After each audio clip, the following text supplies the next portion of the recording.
Assalamualaikum warahmatullahi wabarakatuh. Selamat pagi untuk para sobat petani di Indonesia dan juga kepada tutor dalam mata pelajaran metode dan teknik penyuluhan pertanian. Di sini saya Selamat Yudarto, NIM 0428460099 dari Universitas Terbuka Kota Jambi. Pada kesempatan kali ini di sesi 7 mata kuliah metode penyuluhan pertanian ini, saya akan mempresentasikan materi penyuluhan massal berbentuk PowerPoint mengenai pentingnya pH tanah dalam pertanian. Ini adalah kunci utama optimalisasi nutrisi dan produktivitas tanaman. Video ini juga akan saya publikasikan di dalam YouTube sebagai bentuk penerapan metode penyuluhan massal berbasis internet. Mari kita mulai. Sebelum masuk ke materi, mari kita lihat latar belakangnya masalah utama yang dihadapi petani saat ini. Masalah yang dihadapi petani saat ini adalah penurunan produktivitas lahan akibat pemupukan kimia yang berlebihan tanpa memperhatikan kondisi keasaman tanah. Banyak petani yang mengeluh, pupuk sudah mahal, pupuk sudah digunakan dengan efektif, tapi tanaman tetap menguning, kerdil, bahkan hasil panen tidak maksimal. Oleh karena itu, sasaran penyuluhan ini adalah para petani lokal, pelaku agribisnis, para kelompok tani, serta generasi muda pertanian.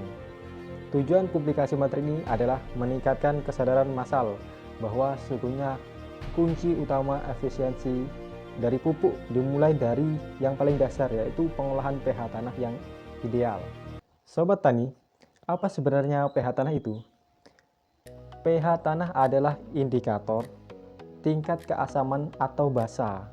Jadi indikator dari keasaman atau basa tanah yang diukur dengan skala 0 hingga 14. Tanah dikatakan asam jika pH-nya di bawah 6,5. Lalu jika netral itu kisaran di 6,5 sampai 7,5. Biasanya pasnya di angka 7. Dan basa atau alkalis itu biasanya di angka 7,5 atau bahkan di atasnya lebih dari itu.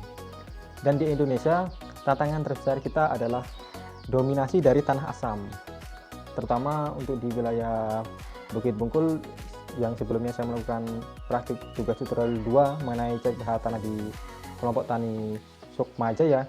Itu lahan mereka tanahnya cenderung asam. Lalu mengapa pH tanah ini sangat krusial disebut sebagai jantungnya kesuburan tanah? Jawabannya ada pada ketersediaan unsur hara. Tanah bisa saja kaya akan pupuk NPK, pupuk urea dan sejenisnya, namun jika pH tanah terlalu asam atau terlalu basa, intinya tidak netral, maka tanaman secara biologis terkunci dan tidak mampu menyerap nutrisi tersebut secara maksimal. Akibatnya apa?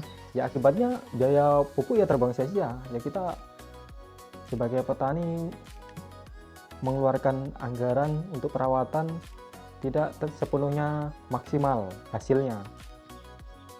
Mari kita lihat data sebaran tanah di wilayah Indonesia berikut. Sebagian besar lahan pertanian di wilayah Indonesia, terutama di Sumatera, Kalimantan, dan juga sebagian Pulau Jawa memiliki kecenderungan pH asam, di mana di bawah 5,5. Ini disebabkan oleh curah hujan yang cukup tinggi, yang dimana mencuci unsur hara basa, serta penggunaan pupuk kimia nitrogen sintetis dalam jangka panjang, tanpa adanya pengapuran yang seimbang. Apa yang terjadi jika tanah kita terlalu asam? Unsur hara makro seperti nitrogen, fosfor, dan juga kalium menjadi terikat oleh tanah dan tidak bisa diserap oleh tanaman, jadi tidak maksimal. Dan yang kedua, terjadi keracunan unsur aluminium dan juga besi yang membuat akar tanaman rusak, pendek, atau membusuk. Bisa juga tanaman akan terlihat kerdil dan daunnya menguning. Lalu sebaliknya, bagaimana jika tanah basa atau alkalis? Kondisi ini biasanya ditemukan di daerah pesisir atau tanah yang kapur. Pada pH tinggi, tanaman akan mengalami defisiensi atau kekurangan unsur mikro yang sangat penting seperti besi, mangan, seng, dan juga tembaga. Pemuda akan mengalami klorosis atau memutih karena gagal membentuk klorofil. Lalu, berapa rentang pH yang paling ideal? Sebagian besar tanaman agribisnis seperti padi, jagung, cabai, dan sayuran tumbuh sangat optimal di rentan pH netral yaitu sekitar 6,5 hingga 7,0.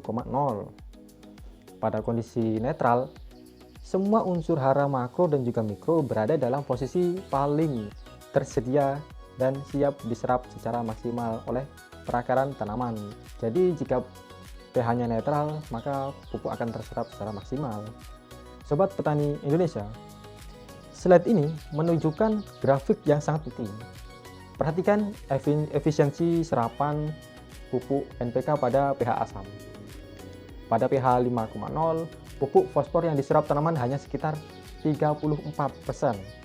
Artinya, 66% pupuk yang para petani beli dengan mahal dan susah payah terbuang sia-sia.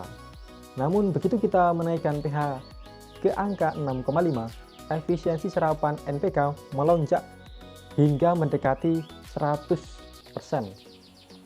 Ini membuktikan bahwa memperbaiki pH tanah jauh lebih hemat daripada terus-menerus menambah dosis pupuk. Lalu sekarang bagaimana cara kita mengetahui nilai pH tanah kita? Ada dua cara mudah yang dilakukan langsung di lapangan. Yang pertama, menggunakan alat pH meter tanah, digital atau yang analog. Jika menggunakan pH meter tanah digital, tinggal ditancapkan ke tanah yang basah atau bisa menggunakan air endapan dari tanah yang diambil di lahan pertanian tersebut. Tapi menggunakan air yang bersih seperti contohnya air aqua dan airnya tidak dari air yang besi yang berkarat atau air pump dari besi yang berkarat. Dengan cara melarutkan sampel tanah dengan air aquades atau aqua, lalu mencocokkan perubahan warnanya dengan bagian panduan yang ada. Hasil yang ditunjukkan pada tingkat keasaman atau tingkat basah akan menunjukkan warna yang berbeda-beda di antara asam dan juga basah. Jika setelah diukur ternyata tanah kita asam, apa solusinya? Solusi tercepat dan paling efektif adalah melakukan pengapuran menggunakan kapur pertanian seperti dolomit atau juga kalsit. Kapur pertanian mengandung kalsium dan magnesium yang berfungsi menetralkan ion hidrogen penyebab dari asam, sekaligus memperbaiki struktur tanah agar lebih gembur. Bagaimana kasusnya jika tanah terlalu basah seperti hal ini? Ya, solusinya adalah dengan menambahkan belerang atau sulfur elemental. Nah, sulfur akan diubah oleh bakteri tanah menjadi asam sulfat yang secara perlahan akan menurunkan pH tanah ke arah netral di angka 7. Selain itu, pemberian bahan organik yang tinggi juga sangat membantu menstabilkan dari pH itu. Selain dari kapur dan juga belerang, senjata rahasia terbaik kita adalah bahan organik seperti kompos, pupuk kandang atau humus. Bahan organik bertindak sebagai penyangga atau buffer, artinya bahan organik mampu menahan kestabilan pH tanah agar tidak mudah anjlok menjadi asam ataupun melonjak menjadi basah, sekaligus menghidupkan mikroba baik di dalam tanah. Jadi dalam lahan pertanian kita harus tetap menjaga mikroba baik yang ada di dalam tanah. Sobat petani Indonesia, sebagai kesimpulan dari materi penyuluhan ini, ada 3 poin penting yang harus kita ingat. Yang pertama, pH tanah adalah penentu utama sukses atau gagalnya penyerapan dari pupuk. Lalu, lakukan pengecekan pH tanah secara rutin setiap sebelum musim tanam dimulai. Apalagi memasuki musim hujan, memasuki musim kemarau, dan setelah panen dan akan melakukan penanaman dan pengolahan lahan. Lalu, jagalah kesehatan tanah dengan kombinasi pengapuran yang tepat dan memberikan bahan organik secara konsisten. Tanah yang sehat adalah pH ideal, yang dimana merupakan investasi terbaik untuk hasil panen yang melimpah dan berkelanjutan bagi sobat petani di Indonesia. Demikianlah materi penyuluhan yang dapat saya sampaikan. Semoga informasi ini memberikan manfaat bagi petani di Indonesia, terutama di wilayah Provinsi Jambi di Desa Bukit Mungkul, dan memberikan kemajuan agribisnis dan kesejahteraan petani di wilayah kita. Berikut adalah daftar pustaka dan juga referensi yang saya gunakan dalam menyusun materi pada tugas praktik PowerPoint ini.